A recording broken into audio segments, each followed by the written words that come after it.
Obrigado pelo convite para trazer um pouco da minha história, né? E eu conheci bem assim, contando a minha história. Vou ser bem simples, pelo caminho até chegar aqui. Eu formei no estado de Rondônia pela Universidade Federal do Estado, em licenciatura em Química, né? Eu já era servidor quando, no momento da minha vida, eu vi algumas atividades educacionais que me chamaram muita atenção. E aí eu fiz um concurso para entrar para essas atividades e um curso de formação, que foi o Batalhão de Polícia Ambiental, a qual eu era perito. Só que dentro desse processo de perícia, eles têm um centro educacional. Foi onde eu tive a oportunidade de começar a trabalhar. E aí eu mudei para o interior para começar a trabalhar nesse centro. E esse centro, diretamente, ele trabalha com parcerias com o IBAMA, com a FUNAI, com o ICMBio, com o Exército, Hospital Marcelina, Hospital do Câncer e SEDUC. Né? Quando é área federal, a gente recorre a alguns outros órgãos, e quando há outras áreas do Estado, a gente recorre a SEDUC. Nesse centro, a minha primeira atuação foi no Centro de Recuperação de Áreas Degradadas, que é justamente na minha área de formação, né, isso, e nesse centro ele produz mais de 1 milhão de mudas, doação, e ele trabalha com recuperação de áreas e também com seleção vegetal, com mudas e doação para a população mais pobre. E aí, esse centro ele é aberto a todas as universidades do estado, a qual eu era preceptor no campo das exatas, né? E aí a gente pega alunos de agronomia, ciências biológicas, engenharia civil, e eles vão fazer estágio nesse centro. E aí a gente fica dando esse apoio a eles durante a formação. Então, há uma parceria com as universidades de todo o estado de Rondônia. E aí, por exemplo, eu tive o primeiro contato, o primeiro aluno indígena, que foi o Elivar Caripuna. Ele é de engenharia civil. Eu trabalhei química geral, ambiental, química de solos e analítica e cálculo 1 com ele. Aí, depois do estágio dele, que foi preceptor, a gente conseguiu uma bolsa, ele continuou com a gente. Foi bacana o relacionamento que a gente teve ao longo dos anos. Até hoje a gente mantém contato com o Olivar, a gente continua trabalhando junto. Logo depois, a gente teve o Edgar Caripuna, que também foi nosso bolsista, né? Isso também foi assessorado, e aí a gente trabalhou, ele hoje é engenheiro agrônomo, e continua trabalhando lá onde eu trabalhava antigamente, né? Hoje ele também atende os outros acadêmicos que vão para fazer estágio nesse centro, né?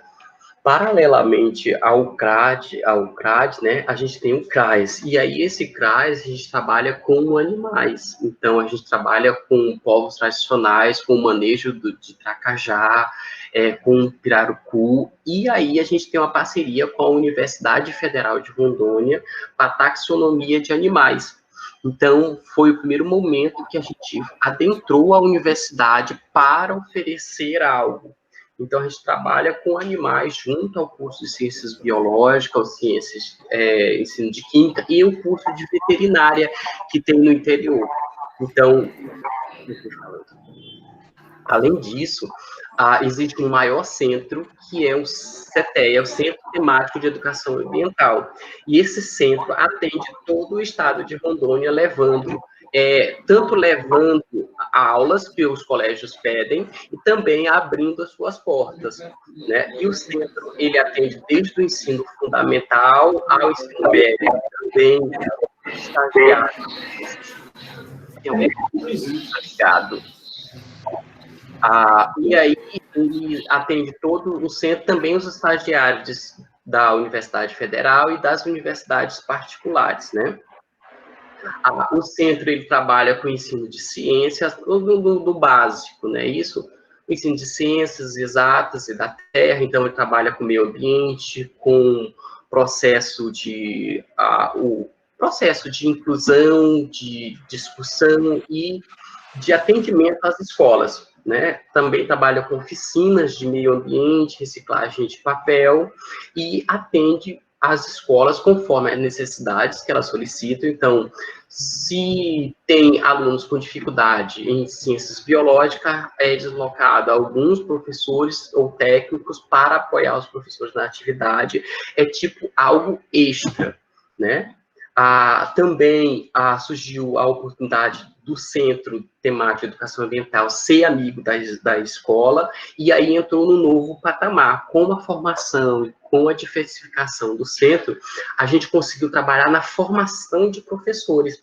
Então, existe um campo lá que atua diretamente com fabricação de material didático, com machetaria, bonecos, com parte didática e apoio no contraturno das escolas do estado. Aqui, por exemplo, a gente tem uma oficina a qual eu era amigo da escola e trabalhei como professor de química e matemática no contraturno Carlos Drummond de Andrade, no Candeia do Jamari. Trabalhei por 2 anos nessa escola. Para além disso, existem as partes específicas do centro, que é ensino de física, química, meio ambiente, ciências biológicas, diversidade no geral, das exatas e do meio ambiente, atendimento, né? Também existe uma parte mais voltada àquela comunidade que não tem oportunidade, vamos dizer assim, ou não teve oportunidade de estudo diretamente, e é de baixa renda que a gente busca trabalhar oficinas e aula de formação. Por exemplo, aqui a gente tem uma oficina de fabricação de vassouras, com garrafas PETs, reciclagem.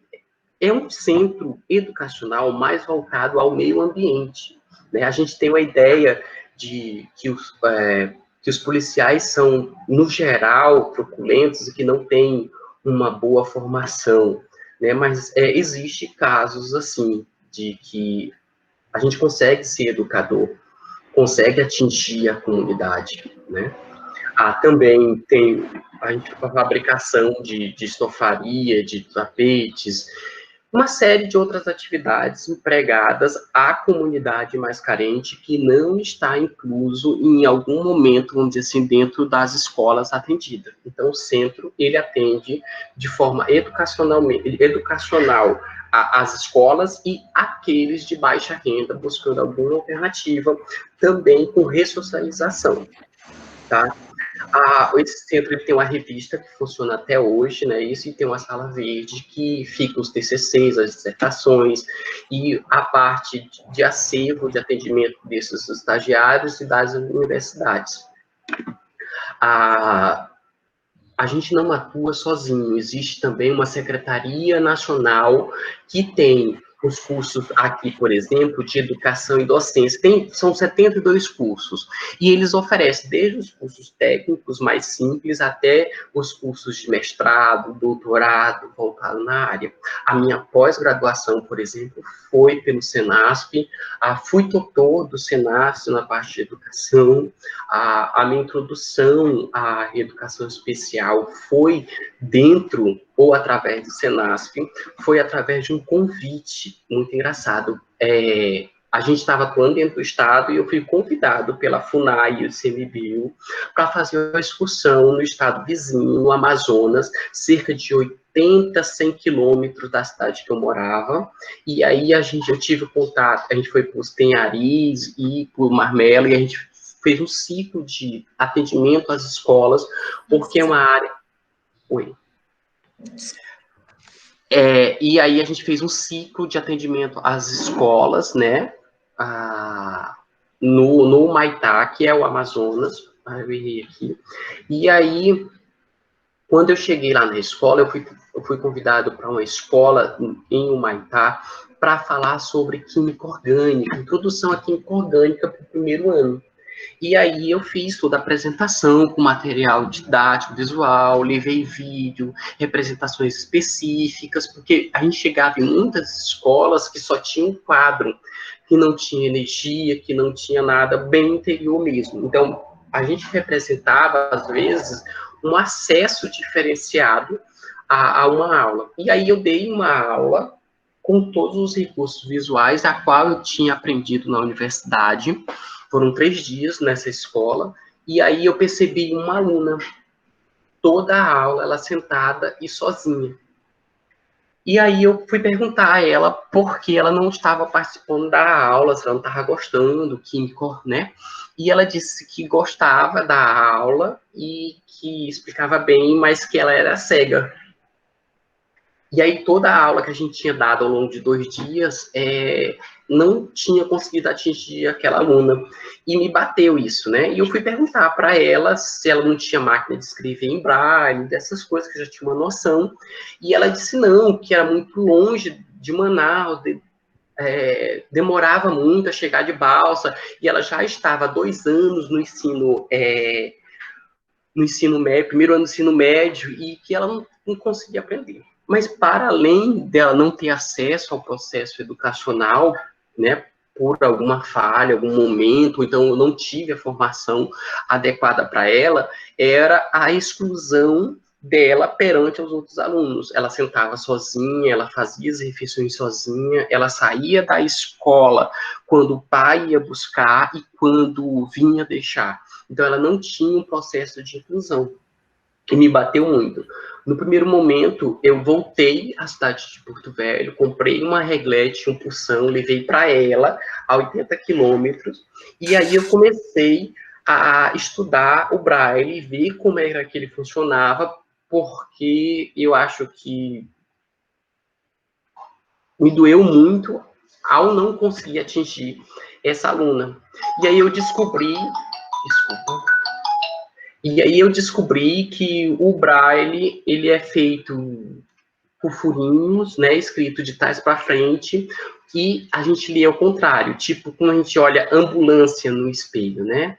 E aí eu descobri que era uma matriz, que é um conjunto, e eu comecei a aprender o Braille, e comecei a me dedicar a essa aluna. Então, uma vez por semana, eu viajava mais de 100 quilômetros para dar um atendimento educacional especializado a ela.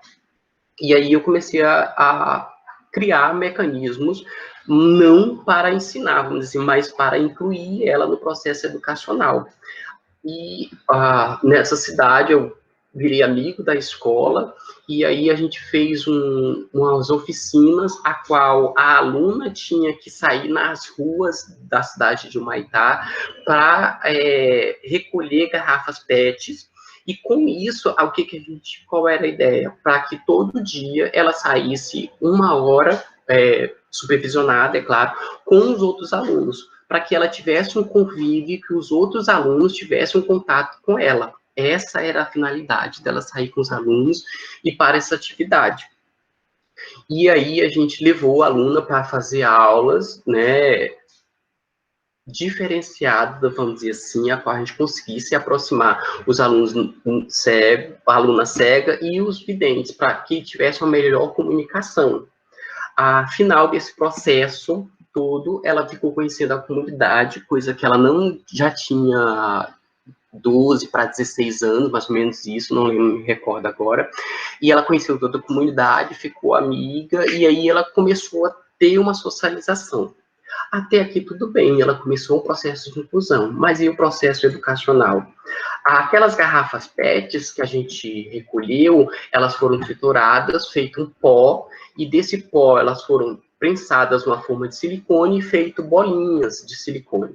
Com essas bolas, a gente foi à biblioteca, que ela não tinha atendimento educacional especializado, nem o AIE nessa época, né, porque é uma cidade do interior, muito pobre, e ela também muito pobre, os pais também analfabetos, e aí a gente viu o livro que ela utilizava de química e fez toda a adaptação do livro de química. É claro que eu precisei fazer curso junto ao CAPES, junto ao IBC, né? E aí a gente foi seguindo o livro, então todas as figuras do livro, para que ela pudesse participar, foram transcritas para o Braille, para a descrição, né? Todas as estruturas também foram escritas para o Braille, né? E como que a gente ia fazer com que esses alunos, dentro de sala de aula, se comunicassem com ela, porque eu fiquei observando que a aluna não se comunicava com os outros alunos durante uma atividade ou era esporádica. Ela estava no grupo simplesmente para complementar porque a professora é obrigada, e não por ter vamos dizer assim, uma amizade, né? E aí eu comecei a fazer questões mistas. Então, dentro de uma questão que era escrita em tinta, tinha parte em braille. Então, obrigatoriamente, ou o aluno ia se familiarizar com braille, olhando numa tabela que tinha na parede, ou tinha que perguntar à aluna. E eles começaram a se socializar bem melhor e começou a ter uma comunicação nos estudos. Com o material que a gente recolheu, todo o livro foi construído em 3D, modelo bola-vareta, com material recolhido, então todas as especificações em braille, autodescrição. Para quê? Por que foi feito isso? Porque os alunos que não eram cegos tinham acesso ao mesmo nível que ela, e ela também tinha acesso aos níveis que o livro podia ter, principalmente química, que é uma matéria bem complicada para alguns alunos. Todo o material, o livro foi feito em 3D, todo o material com tinta e autodescrição ajudou essa aluna a aprender o ensino de química e perpetuou essas atividades que eram necessariamente para ser ligadas à disciplina da química, a qual eu era amigo da escola, passou para as outras matérias, língua portuguesa, ciências biológicas, física. Então, foi feita um dinamismo para as outras disciplinas.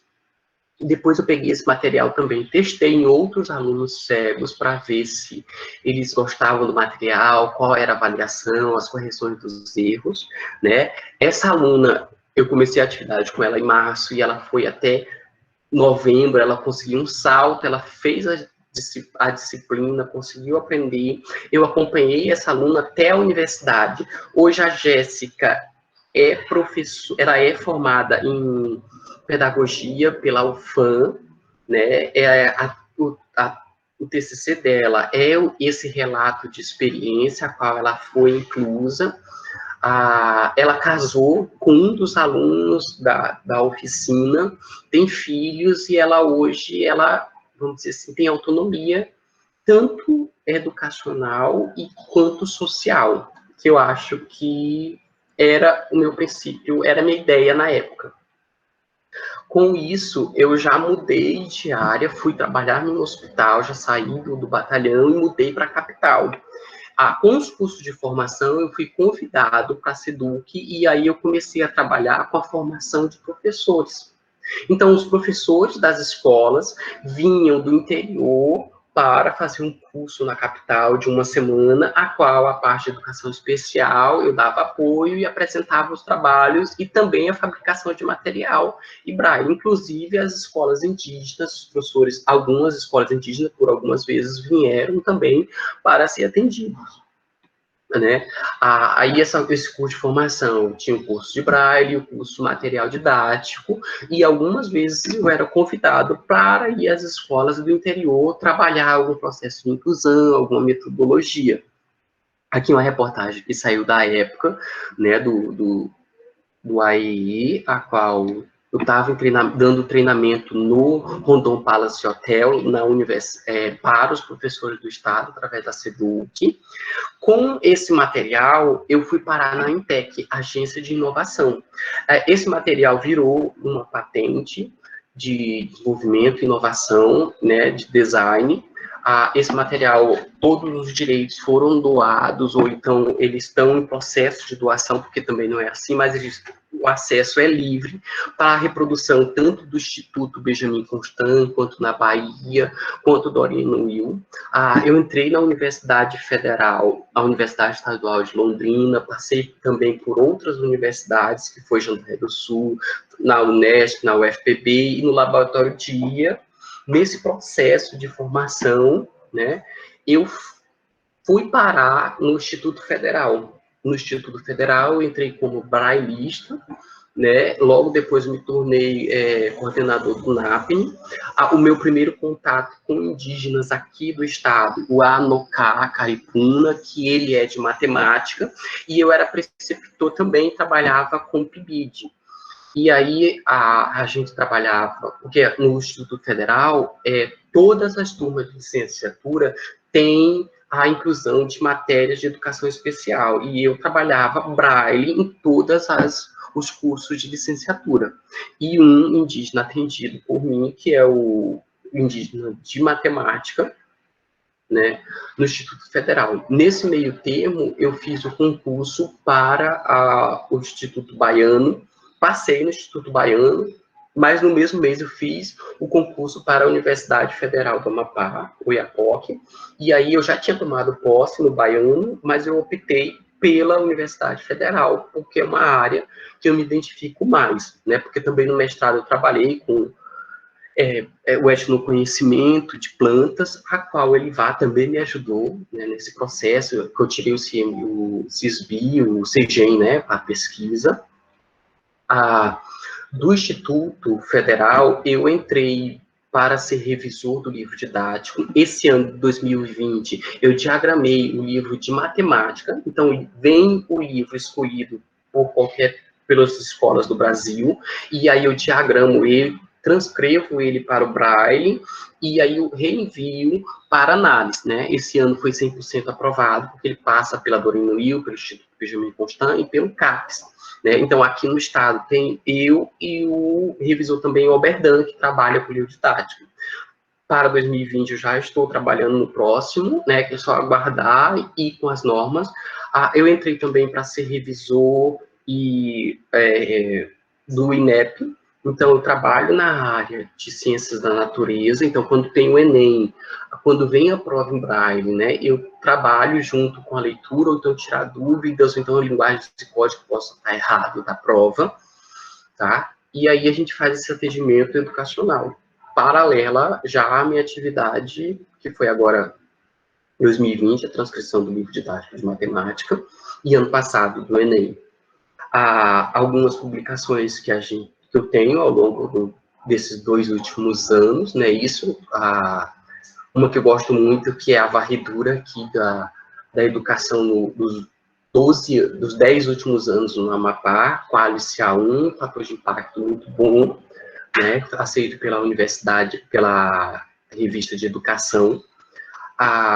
Uma das atividades que já foram feitas dentro do curso de licenciatura intercultural nas AC foram o motor solenoide, que é trabalhar justamente os conceitos de física dentro do contexto indígena. Então, foi muito bem aceito, foi reproduzido nas aldeias pelos alunos, que é a construção de um motor simples, a qual acho que foi um aluno indígena, Paia Jampi, que ele chegou e fez um catitu com essa mesma estrutura. Engraçado que ele fez o catitu e depois vendeu para um parente, né? Também foi criado um herbário dentro do curso. Então, o herbário é a identificação das plantas na língua de cada um, e que eles levaram e criou-se uma metodologia para que eles não perdessem, ou para que eles perpetuassem, para além da oralidade, as plantas e o etnoconhecimento. Também ensinamos a eles como fazer uma estufa, acho que vocês viram no corredor. Então, é uma estufa de baixo custo, que também serve como chocadeira, né? Que é a mesma chocadeira que a gente utiliza, às vezes, para Tracajás, lá em Rondônia. E aí, foi ensinado a eles como fazer essa estufa, e eles reproduziram agora, o Valber reproduziu na aldeia dele.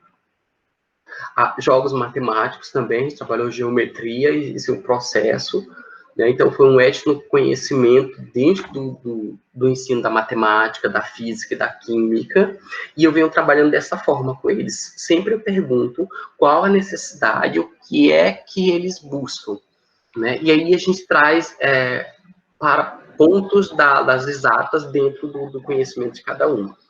Há pipas indígenas também com geometria, e aí a gente levou também para geometria planar, do processo de química, né, e eles fabricaram pipas e utilizaram em materiais. E eles continuam fazendo isso nas aldeias e mandam foto, né? E eu acho que é isso.